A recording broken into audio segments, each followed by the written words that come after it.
Alright, in today's video we're asking an important question. With advanced SAM systems like the IRIS-T SLM and Spyder All-in-One on the way in the Leviathan's update, and the top tier meta already dominated by Fox 3 missiles in Air RB, should electronic countermeasures, or ECM, be the next major feature added to War Thunder? ECM is a critical part of modern air combat, but is completely absent from gameplay in War Thunder. So let's break down what ECM is, why it hasn't been implemented yet, and why now might be the perfect time for the devs to make it happen. So what is ECM? ECM, also known as electronic countermeasures, are systems designed to disrupt enemy radar and missile guidance. Think radar jamming, false targets, signal deception, and towed decoys. In a real-world setting, ECM can mean the difference between survival and being splashed by a long-range radar missile. But in War Thunder, we don't have any of this yet. Whilst ECM doesn't exist in War Thunder currently, some aircraft do have ECM pods modelled, like the Eurofighter Typhoon, or external pods modelled in hidden loadouts like the Su-33, but they're all entirely cosmetic currently. There are also, of course, infrared countermeasures modelled, like the IRCM on the Su-39 or many of the in-game helicopters at top tier, but these are limited to infrared guided missiles only, and have no effect on radar systems, so they're not true electronic countermeasures. So, why hasn't ECM made it into the game so far? The biggest reason is likely complexity. Radar in War Thunder is quite in-depth, yet still relatively simplified compared to real life or even some of the other simulators available on the market. ECM would require some changes to how detection, missile tracking and lock logic works in-game, with features like signal interference, jamming zones and burn-through distances. It's all much more advanced than the current radar system. And then there's balance, of course. Without proper implementation, ECM would render radar-guided missiles useless, or could make the ECM system itself completely ineffective and not worth using. It would need fine-tuning to add into War Thunder to work for both sides.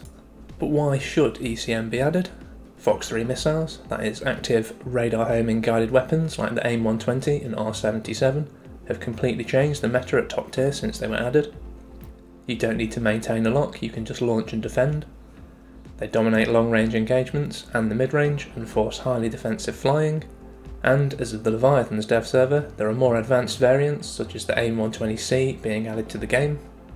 On top of that, the next update is introducing even more advanced surface-to-air missile systems like the IRIS-T SLM and the Spyder All-in-One, both capable of multi-target engagement with extended ranges and high manoeuvrability missiles, with rumours also suggesting that Patriot and S-300 systems may be on the table in the near future.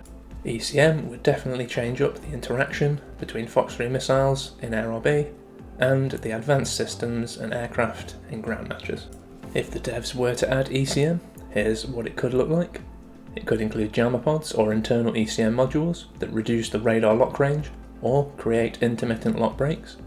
It could have towed decoys that can mislead radar-guided missiles to hit the wrong target. And it could also include new radar logic, including burn-through distances, and home-on-jam missile guidance to add an additional counter to aircraft with ECM systems.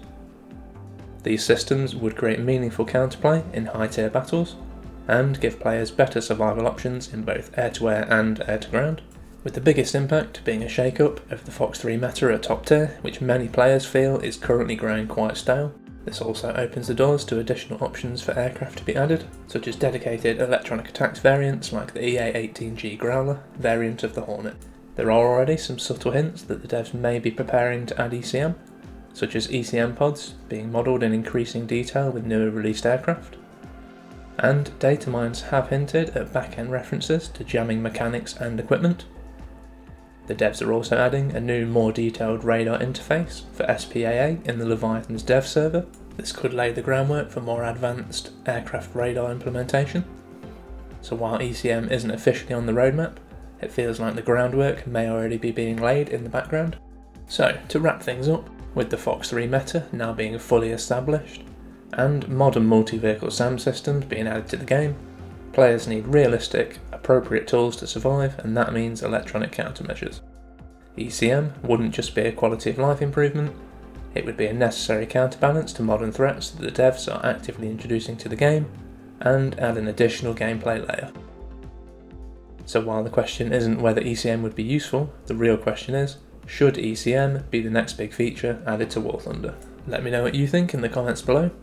Should ECM be introduced to counter Fox 3s in the new SAM systems, or would it make top tier even more complicated? If you enjoyed this video, feel free to leave a like and subscribe and hit the notification button for more War Thunder content. And if you want to go a step further, please consider joining the channel membership. Thanks for watching.